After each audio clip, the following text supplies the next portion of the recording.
This is Beyond the Big Screen podcast with your host, Steve Guerra. Thank you again for listening to Beyond the Big Screen, where we talk about great movies and stories so great they should be movies. Of course, a big thanks goes out to multiple-time guest and friend Garry Stevens of the History in the Bible podcast. Links to learn more about Garry and History in the Bible can be found at historyinthebible.com or in the show notes. This episode's a little bit different than most episodes of Beyond the Big Screen. Today, the microphone will be turned around on me, and I will talk about the exciting legend of Pope Joan, the first and only mythical woman pope of Rome. You can now support Beyond the Big Screen on Patreon. By joining on Patreon, you will help keep Beyond the Big Screen sustainable and get many great benefits. Go over to patreon.com/Beyond the Big Screen to learn more. A special thanks goes out to Alex at the executive producer level. Did I mention we are a member of the Parthenon Podcast Network, featuring great shows like Chris Mowery of Vlogging Through History. You can learn more about Beyond the Big Screen, how to contact me, the Parthenon Podcast Network, and how to support the show by going to our website, a2zhistorypage.com. I thank you very much for joining me again, Beyond the Big Screen.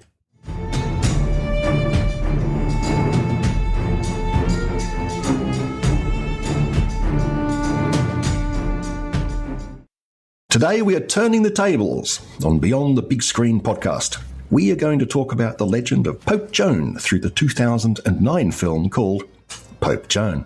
I'm Garry Stevens, host of the History in the Bible podcast, and I will be your host for today because I know almost nothing about Pope Joan. Our guest today is Steve Guerra, normally host of Beyond the Big Screen, as well as the host of the History of the Papacy podcast. So that ties in quite nicely. How are you, Steve? I'm great. How are you, Garry? Just fine. Thank you for taking over the hosting duties today. That's okay. Tell us, maybe, Garry, before we even get started, why don't you tell us a little bit about your podcast? I have a podcast which is the History in the Bible, in that it is a historical look at the history narrated in the Old and New Testaments. I've just finished the Old Testament and will be soon getting into the history of the very earliest Christianity in the New Testament real soon. So that's my show in a nutshell. And yours? If you've ever listened to the History of the Papacy podcast, you'll be well familiar with Garry's collaborations on that show, and you should be listening to his show anyways. The History of the Papacy is a history of the Church of Rome and early Christianity, and we look at some of the more interesting and unusual facts about the popes. It's more than just a simple biography of each pope, and here we have one of the definitely more interesting bits of the office of Pope of Rome. And exactly which pope are you up to in the History of the Papacy podcast, Steve? Right now, we are right in between. We're almost at Pope Gregory the Great. So we're still in the timeline of the History of the Papacy. We're about 300 years before this point in history where Pope Joan pops up. But we're getting there slowly but surely. I always got the impression you were proceeding in real time in your Papacy podcast. It feels that way. It's slowly but surely, chunk by chunk, we're moving through it. Okay.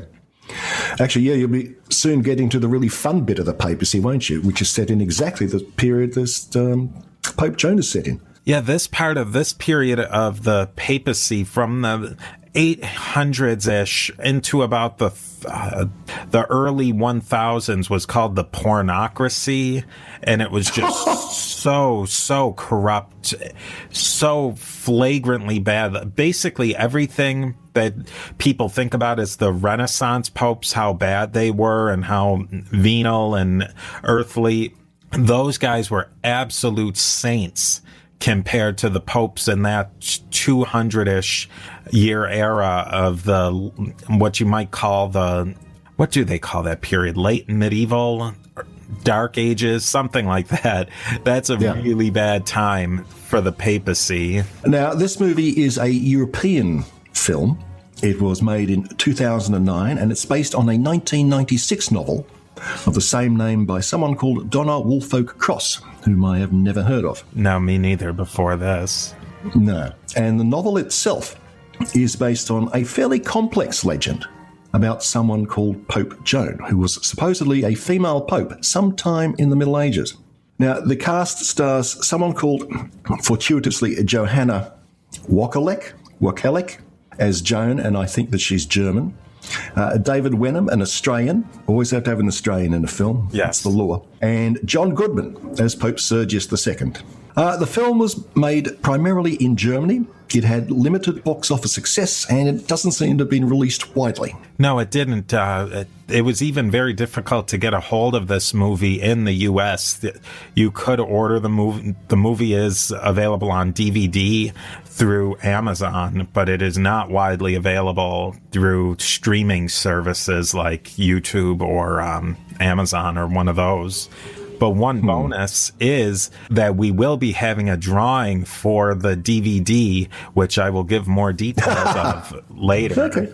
This is your unique chance to get a copy of this rare film. Yes. Now, Steve, can you just run us through the whole sort of background to the story of Pope Joan? Well, there's almost an infinite number of permutations to the story, but it's really based on, you can boil it down to a pretty simple narrative. This woman is born somewhere in Germany, and she's noticed by somebody for her great intellect. A plan concocted for her to adopt an identity of a man so that she can further her education. She moves away from Germany and is noticed for her superior intelligence and her piety. She continues to make her name for herself in the Roman papal bureaucracy and rises through the ranks. She becomes pope. Her cover's blown as a man, that she's actually not a man, she's a woman, during a procession through the streets of Rome, and then she's no longer pope, and that's the end. But basically, each one of those details, and depending on where you're reading, can get really expanded into, like I said, an almost infinite number of other events can get added into that. Some of the permutations that are common is that the name changes. Joan is a common one, but she's also sometimes called Johanna, Gilberta, Jutta, Agnes. And in the original, she's not even named.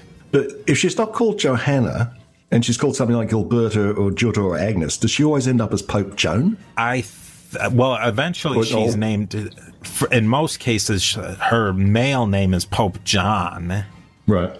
Oh, okay. But then she's, the backstory of, her original female name can change depending on the telling. Oh, okay. And Joan comes from? One of the main stories is that she's from Mainz, which is in southern western Germany. In this telling, she is from Saxony, which is in northern and eastern Germany. So she comes from all over the place. Her family background changes as well. It's a common telling is that her parents were actually English, so they were from Anglo-Saxon Britain, and for one reason or another, they wind up in Germany. Okay. And then somewhere along the way, she adopts a male identity in the story. That one also changes. One of the more, probably the bog standard, as you might say, telling is that she falls in love with a monk who, in order for them to continue dating or whatever you want to call it, he gets her admitted into the monastery, and then they travel together, and that's how she pursues her education. Oh, okay. Then another... And she ends up... Sorry, go ahead. Then another permutation to the story is how she actually gets to Rome. One of the more popular tellings is that she actually travels through Athens first, and there's definitely a lot to unpack with that one. Namely that Athens, it really represented at that time in the late medieval age, that Athens was like the totality of Greekness. And so she's really going to a foreign place that nobody really knows much about and they don't like. And it also represents this Greek knowledge that passed on to Rome, then passed on to Aachen, the capital city of the Franks. So really, one way or the other, in historical terms, Athens was not remotely an important city in the Middle Ages. I mean, I think it wasn't much more than just a trumped up fishing village. If somebody like Joan was really a superior intellect, they would have gone to a place like Thessalonica, Ephesus, or Constantinople. She would have never have gone to Athens. Oh, okay. So after she's maybe gone to Thessalonica or whatever, or Rome or something, she begins this meteoric rise to stardom. That one changes as well. As in some tellings, she really made her name in Athens, and then she moves to Rome, and then she just like blows through all the ranks of the Curia. In the movie, she basically assumes one role after another, climbing up the ladder. And she's also Medicus, which was a medieval proto-doctor. And in some telling, she's a witch of some sort, which kind of plays into that women who knew about herbs and medical treatments, folk medical treatments, were also sometimes labeled as witches. So it kind of fits together well there. Okay, now in the basic outline of the plot, she somehow ends up as Pope. Yeah, she's a claimed Pope under the rules of that day, which were a lot looser than they are now. It was really an evolving process of how someone could become Pope. At that point in history, in that slice of time in the early to mid 800s, it was really the entire community of Rome would come together one day. The Pope died. Okay, we got to select a new one. And basically anyone who was a citizen of Rome could stand up and give their speech of why they thought somebody should be Pope. There was usually a collection of people who were from the top families in Rome who could say, okay, Archbishop so-and-so should be the Pope. And that's who they were mainly selecting from. But it also wasn't outside of the realm of possibilities that they could say, you know, monk so-and-so is so pious, let's make him Pope. What the heck, might as well. It really wasn't. It started almost probably within a few years of where this movie takes place, that it was changed to only members of the College of Cardinals who were electors and actually at the conclave when they were locked up could be selected as a pope. So something that might be more recognizable today, that was something that was evolving at that time. Right. So under the sort of acclamation system, you're really focused on the concept of Bishop of Rome, and under the College of Cardinal systems, the concept is more the worldwide Pope. Yeah, and I think that there were so many different things that were coming in that really complicated how the bishop was selected, that made the process even more corrupt. Like, you would think that making a process more elite and taking away people's franchise would make a system more corrupt, but it was actually a reform to clean it up. That it wasn't the mob of Rome having their say, and it wasn't the richest families or the Holy Roman Emperor deciding who the Pope was. It was people who were actually somewhat educated in the history of the church and who, you know, you might say are more religious, are the ones who are going to be selecting the Pope. It's not just a mob rule sort of thing. Also, the time she was Pope, that changes from telling to telling. This movie, and probably the classical telling, is in the mid-800s, but she's also attested to the mid-900s and the mid-1000s. And now, a brief word from our sponsors.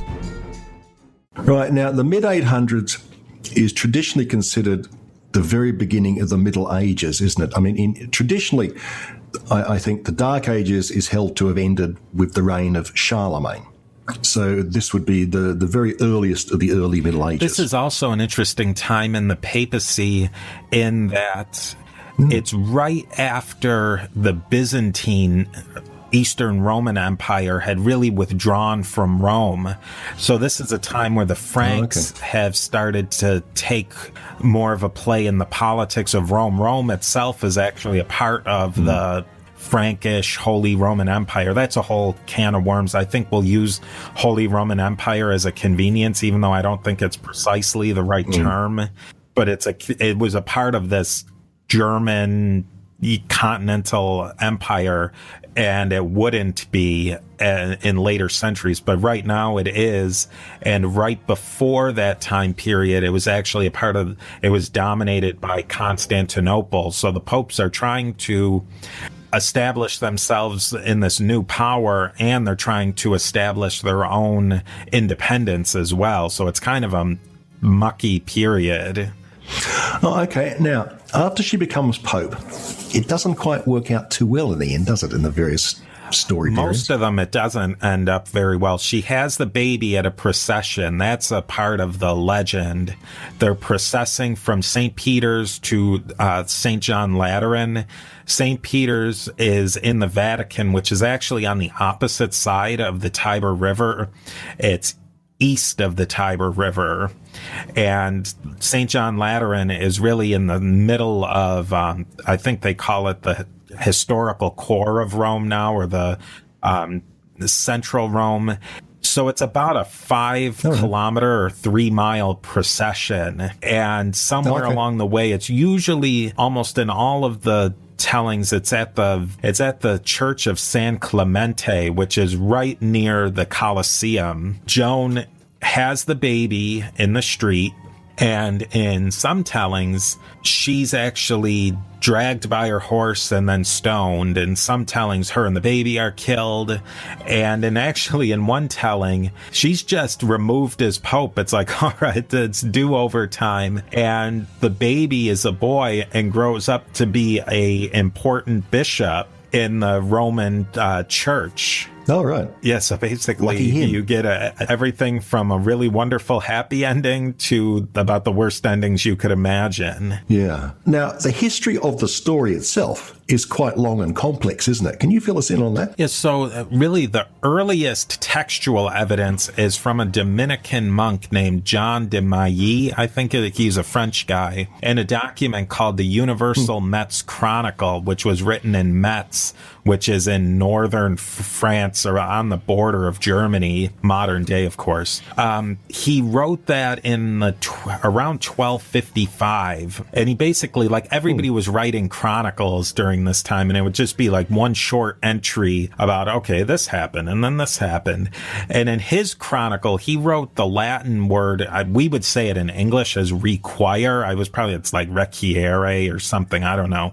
But what is more important is that meant that when they put that in a document, it meant that it was something that needed further verification. Yeah, so it's like, check this. Let's send this to Snopes or something for further verification.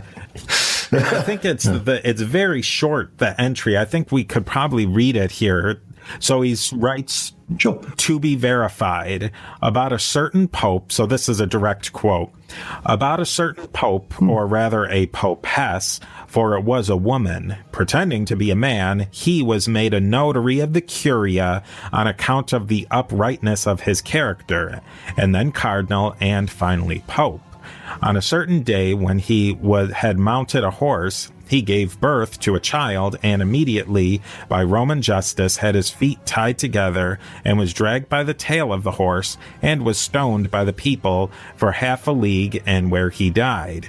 He was buried, and it was written there, Peter, father of fathers, publish the parturition of the popess. Under him was instituted the fast of the 4 times, called the fast of the popess. And there's some really interesting parts in there, particularly that Peter, father of fathers business, that's going to keep coming up as the 6 P's. And there's a lot of history behind that as well that probably explains maybe where some of the legend comes from, and maybe we can get into that a bit later. Now, when you say Peter, father of fathers, you mean Saint Peter? Saint Peter, and that, I guess we can get into that now. That 5 P's, or 6 P's rather, it also could have been that there was a memorial stone, because you got to figure Rome in the 850s, most of the city is empty. It's a city of about 50,000 people, when in the 200s, it's a city of 1 million. So it's ruins everywhere. It's basically as burned out as you can possibly get. There's ruins. There's just a lot of, accumulated stuff built up from all the Roman times. And what they think that this was a pagan statue that was basically, nobody was able to really read what was engraved on the statue. And what they think is they, kind of made up the things that they weren't sure of what it said, but they basically thought, modern scholars think that at this point where Pope Joan was supposed to have died, that there was a monument possibly to Mithras, and having a sign basically on this plinth of stone. It was very common for the Mithras religion. Oh, okay. Now, after the Dominican monk John has his reference, a second Dominican monk sticks his oar in. Now that one, it's really, like you said, it's maybe about not too long, 20-ish years later, a Dominican again, Etienne de Bourbon, wrote a text called The Seven Gifts of the Spirit, where he included a section on Joan with a few expansions on it. Really, he added a couple of more details onto this original, but it really follows pretty much the backbone of the Universal Metz Chronicle version. Okay. And then finally we have a third Dominican. Writes the definitive version of what's this? How come that this is happening with a bunch of Dominicans in the 1200s? Have we got some deep origin story? I think what it really is, and what a lot of the modern scholars think, is that each one of these Dominicans is basically using the model of one of the ones that they already read, and then adding details onto it. I think in the end we'll talk a little bit more about maybe where all of this came from, but I think what the scholarly consensus is now is that there was something that probably happened in the 800s-ish that was kind of a Roman folklore. And you notice that all of these guys, well, quickly, Martin, the third Dominican, his name was Martin Polonus, or Martin of Troppau, or Martin of Opava. He goes by all three names, but he's another Northern European. He was working at Rome at the time, but he really wrote the definitive version of the Pope Joan story. And this is maybe 25-ish years after Etienne de Bourbon, or Bourbon, if you prefer. The Pope Joan movie more or less follows this Martin Polonus's narrative. She's placed right after Leo IV and before Benedict III in the mid 800s. But what I think is, and what like I said, the scholarly consensus is that each one of these was basically adding on to this Roman folklore through a sort of a Northern European lens. You have to remember that at this time, there was a huge amount of conflict between the Holy Roman Empire and Central and Northern Italy, where Central and Northern Italy are trying to get their independence, but some people are still really attached to the Holy Roman Emperor, but others are more inclined towards the papacy. If you think about it, this is about the time where Dante wrote the Divine Comedy, and the whole part of the Inferno is basically him airing out all of his grudges about the politics of the day, and the whole politics of the day was Holy Roman Empire versus Pope. And I think that that's where a lot of this comes from. And we'll see that later on, basically in every generation, somebody's going to use the Pope Joan story to advance their particular message, be it the Hussites or the Reformers, or even into our modern day in postmodernism, feminism, where sort of a lot of the especially the novel, is very, Pope Joan is just about the most enlightened person in the world ever. She would be considered like a really progressive, enlightened person today. And you're talking about somebody who she placed in the 800s. So it's a really convenient device to use, the Pope Joan story. Okay, it's often been used as an instrument to beat the papacy with. Yeah, is that right? And anti-clericalism at times, or anti-Catholicism. It's really, but the interesting part of it is that for about 350 years, any Catholic, from Pope down to the average Joe monk, would have said, yeah, sure, this story's definitely real. It was widely believed that there was a Pope-S at some point in the history. Oh, okay. So it's widely believed. Oh, that's very interesting. And it really wasn't until the 1600s where actually a Protestant reformer named David Blondel was, I believe he was French, but he wrote the definitive work that proved that there couldn't be a Pope Joan at that time period, which actually didn't make him a lot of friends in the Reformed movement. But he was like one of those guys who was just like, he was looking for the truth and he didn't really care. There's also sort of a modern flow of events that gets us to this movie too. Yeah, could you just go through that? Because there seem to be two main books written 1954 and 1996, aren't there? Yeah. Yes, sorry, and there's another guy. Yeah. So you tell a story. It's so ridiculously complicated. But so basically, this book, or this movie from 2009, was based on a 1996 book, like you said, by Donna Woolfolk Cross. But she borrowed really heavily from a 1954 book called Pope Joan by an author named Lawrence Durrell. Now, Lawrence Durrell wrote this in the 1950s, and he claims that it was just purely a translation from an 1886, I believe, book written by a Greek guy named Emmanuel Roides.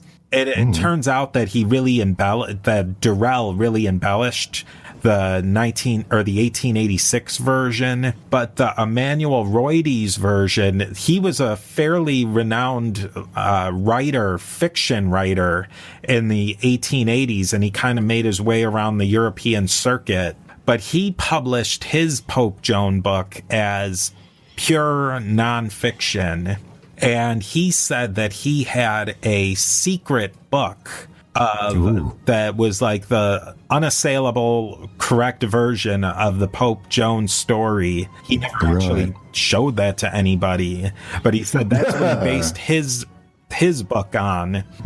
Apparently now you can get a direct translation of the Greek book, but I didn't really look into that because it had gone through so many permutations, it probably really didn't matter too much. But then Emmanuel Roides is interesting because his Pope Joan version in Greek and some of his other writings were really, really anti the Orthodox Church of Greece, and he wound up actually getting excommunicated by them because it was like so outrageous, his attacks on them. So there's a really old textual tradition, and then there's actually a modern textual tradition that gets us to this movie. It's a long tradition. Yeah, it's definitely a long tradition. Now, ultimately, the movie is most closely based on the novel by Cross. And does Cross consider this as a purely work of fiction, or does she give it some sort of credence? At the end of the novel, Cross actually adds a big afterwards where she says that, yes, this is a book of fiction, but basically everything's right that I said, which I thought was kind of a downer because as a piece of historical fiction, it's a really good book. But then this thing at the end that really doesn't have any footnotes or anything where she says that, yeah, I wrote a novel, but everything's in it is essentially true. I thought that was kind of a cop-out. If you're going to write a nonfiction book, write a nonfiction book. Yeah. Oh, I see what you mean. So the afterward gives the impression of, I really would like to have put this out to the public as a work of fact, but that's got zero credibility, so I'll just stick in this afterwards at the end. Yeah, especially since especially since the movie was pretty good and the book was pretty good. I thought that was unnecessary. All right. Well, I think after 30 minutes just discussing the background to the movie, we might as well launch into the movie. Now, the film starts off with a framing device. This person, the Bishop of Paris, has come to... Is she in Rome? Yeah, she's in Rome. The Bishop of Paris has come to Rome to pick up a copy of the Liber Pontificalis. Is that how you pronounce it? Now, what's the Liber Pontificalis? The Liber Pontificalis was basically the official register and biography of the popes, and it goes through many different writers and different time periods because they basically have a version of the Liber Pontificalis that goes all the way from St. Peter to about the 1500s. Oh, okay. The narrator says that Joan was erased from the record, and that's sort of a modernist interpretation that was never claimed before the 20th century.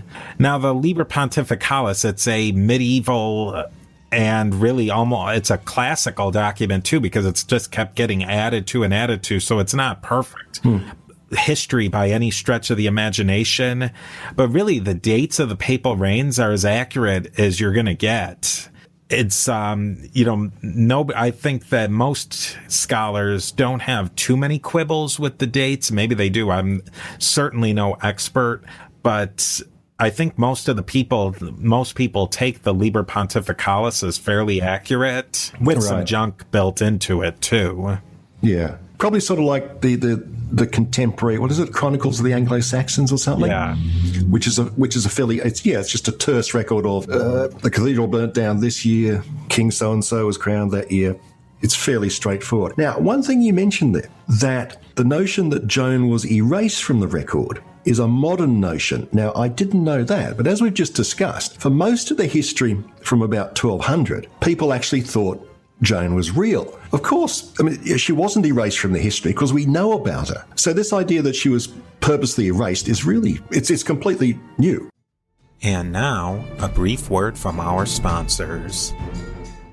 Yeah, I think that it would, as you just figure with the Occam's razor argument, that say people really did believe that she was in there and she's in the book, they've copied out of this book, and then you have to kind of believe in the centralized church that really didn't exist at that time, that they all went and started ripping these pages out. It just seems like at some point they would have found some Liber Pontificalis that had mention of a Pope Joan or a pope that fits her character a lot more. And that time period that they talk about between Leo IV and Benedict III, it really just doesn't work, except in a very, very limited circumstance, which we will get into that. Right. Now, according to the framing story, the Bishop of Paris has come specifically to Rome to write the story of Joan and insert it into the bishop's private copy of the Liber Pontificalis. So that's the framing story. The bishop gazes wistfully out the window while they're writing the story of Joan, and we end up in a really dismal, snowy landscape. And the subtitles say, Charlemagne is just dead, which is 814. So the movie precisely dates the birth of Joanna. And then we're now finally into the story of Johanna. And how does it go from there? So the screen shows that it's Winter Noroth or something, which is January of 814, which is that is the precise date or time that Charlemagne dies. And it's traditionally that Pope Joan lived in about her papacy was in the middle of the 800s, so that could very likely be when she was born. I don't know why they picked that particular date, but, I guess we'll go with it. Why not? If the story's fictional, it doesn't matter that much. 8:14, yeah, okay. Now, her family upbringing doesn't seem to be that pleasant, at least in the movie. Yeah, I don't... you had a very good description of her dad. Oh, ignorant pig. Yeah. And he really is. I mean, he's, as you said in our notes, he's Sado dad. He is just so over the top sadistic. It's almost laughable, like that somebody is so, I mean, he's evil, like, guy. I think that really, though, behind the story of who this person might be is there's a lot of interesting things that could make him up. For one thing, they call him canon throughout the whole movie, which a canon is actually a cathedral priest. Oh, okay. Or it could be a member of a religious order. Now, a cathedral priest would be highly, highly educated. Even at that time, they would have known their Latin in and out. They may have even known Greek, which wouldn't have been impossible, but they would have known the Bible back and forth, the early church fathers. They would have really have been very well steeped in the educational system of that day. They also say that her father was English, or probably more properly Anglo-Saxon, because this is still Anglo-Saxon time. Now, they show the father and this family living as just as dirt poor as you get. So you kind of get the impression that is this guy a village priest, which if he was a village priest, they were as illiterate and ignorant as the public. They just knew how to basically pantomime themselves through the liturgy and through all of the things that they needed to do as a churchman. It also gets into, if he was English, there was actually a lot of contact between the Frankish court and the Anglo-Saxon court. This is really the time the Anglo-Saxons in Western Europe are one of the most educated groups in the whole place. They're writing in Anglo-Saxon. They're studying new things there, but they were also sending missionary priests to Germany to help Christianize the continental Saxons, who were still like worshiping Odin or Woden or whoever, and Thor and all that. Because these Anglo-Saxons more or less spoke the same language. They still knew some of these Woden stories. They still had a lot of cross-channel communications. So they were really the perfect people to send in to help Christianize the still pagan northern sections of modern-day Germany. Right. Now, Johanna has, apart from a Sado dad and a mother who's a victim of massive domestic abuse, she has two brothers. Nice brother, not so nice brother. And Nice Brother seems to have been taught Latin by his father, and then Nice Brother decides to teach Johanna Latin. Is that what happened? I think. Yeah, the dad is basically trying to set up this oldest son. I think his name was Matthew, but he was in the movie for such a short amount of time, it really doesn't matter. Yeah. He's really the one that the dad's pouring all of his efforts in, because the middle son, John, is... Did they call him John, or they may have called him... It was some variant of John, because that's... we'll get into that, too. He's probably... I mean... you don't want to say it, but he was not the sharpest knife in the drawer, and he really didn't care about learning.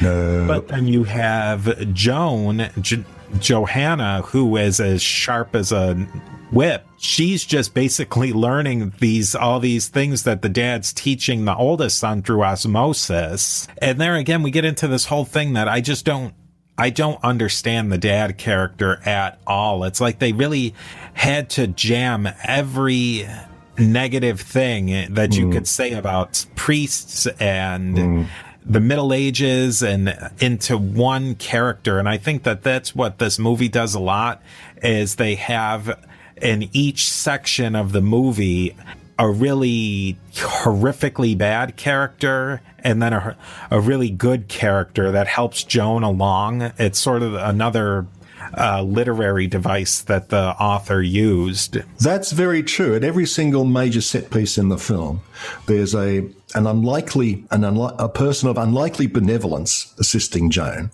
and there's a person of believable malevolence trying to stop her. And speaking of benevolent people, we now meet a wandering Greek. Yeah, for some reason, a Greek comes to the village. Actually, they explain that this Greek, whose name is Asclepius or something like that, or Asclepius, he... Yeah, I was gonna leave it to you to pronounce. It really doesn't matter. Again, he's only in the movie for about 5 minutes, but he comes in and Joan's dad's trying to show off how awesome the second son is and how smart he is, but he's not that smart at all. And so obviously the second son completely blows his chance with the Greek, but then he's the one who notices Joan and how smart she is, and he goes through this rhetoric set piece with her that proves that she's brilliant. But behind this Greek character, there is actually kind of an interesting history. You might say to yourself, why the heck is there a Byzantine? Is he a churchman? Is he not a churchman? Is he a scholar? Why the heck is he going to be teaching in a schola, a cathedral school in Nowheresville, northern Germany? The background is, though, that this is about the time where Cyril and Methodius they were the ones who converted the Slavs fame. They were actually working in and around the borders of the Holy Roman Empire, and they were not very well treated in Germany, and they actually had to get protection from the popes, or else they would have been in hot water, and maybe in literal hot water, depending on where they were. They were trying to teach and preach in the native languages of the people they were trying to convert, where the Germans really despised that idea. They were Latin all the way. So there was a huge amount of conflict between the Eastern Roman Church and the German Church, with the papacy stuck in the middle. Cyril and Methodius are Orthodox, is that right? Yes, and they came from, they were sent from Constantinople to, and it's probably not, it wasn't just Cyril and Methodius. They kind of get all the press, but this would have been just a concerted effort of sending out missionaries into these still pagan areas of Poland and eastern parts of the Holy Roman Empire and into Russia. Just a big push, and especially into the Balkans too. All these Slavs that they've just hit the European scene. So what do? You try and convert them to your brand of Christianity before they convert to the other brand. Yes. This is also the time where the filioque, that was something that was added into the Nicene Constantinopolitan Creed. If you've listened to the history of the papacy, you know all about that. But it's basically the Western Christian brand added this one word. It's 2 words in English, actually. It's "and the Father." In Latin, it's filioque. They started to add it into the creed said during each Mass, and that was a really big problem for the Eastern Christians. But the Germans were like, hey, this has always been in there. You Greeks are the ones who cut it out. And the popes are like, oh, well, that's not exactly how it happened. But now the Pope is really stuck in the middle, the popes in Rome, because the Franks are their new pals, but they kind of know that they're not right on this one. So it's a real political balancing act that the Romans have to do to they want to keep Constantinople kind of happy, but they don't like them. And they want to keep the Franks happy, who they don't particularly love, but they like them more than they do the Eastern Romans. So it's just a really complicated mess there. Yes, it sounds like a really complicated mess. Now, at some point, a message comes from a Bishop Fulgentius, and he wants to take Sado Dad's daughter into a schola. Dad says, no, wait a minute. She's a woman. You mean my son, don't you? So what's that all about? And where does Fulgentius find out about it? It just, I don't know, it seems an odd thing. To my impression, out of the blue, a remote bishop who we've never heard of before suddenly asks for Joanna to be educated. Is that what happened? I think what the movie kind of skimmed around it, Asclepius gets fired from the Scola that he was at near their house. Oh. And then he travels around to this place called Dorstadt. And that's where he meets up with Fulgentius. And then he moves back to Athens, which I thought that this happens in the novel. I think they did say it in the movie, though, that it was Asclepius who talked Fulgentius into taking Joan, and then Asclepius gets himself back off to Greece. That's when... So he talks up Joan to Fulgentius. Dad's like, no way, you're taking both of them. And if you don't take both of them, you're not going. Nobody's going. And so the guy just takes both of them to be done with it. Yeah. So Joanna and her brother are on a horse, happily on their way to the Scola, and then something unfortunate happens. Oh, is this where he gets boinged with an arrow, the brother? I thought that or was that later? He gets killed later. That okay. There was just like a montage scene that person who was bringing them gets killed by an arrow, and then That's it. I don't know what the reason was for that exactly. I think it was just maybe a little adventure. Oh, right. Okay. But then they do wind up going to Joan and John wind up making it to Dorstadt and Fulgentius. And what a riot that place is.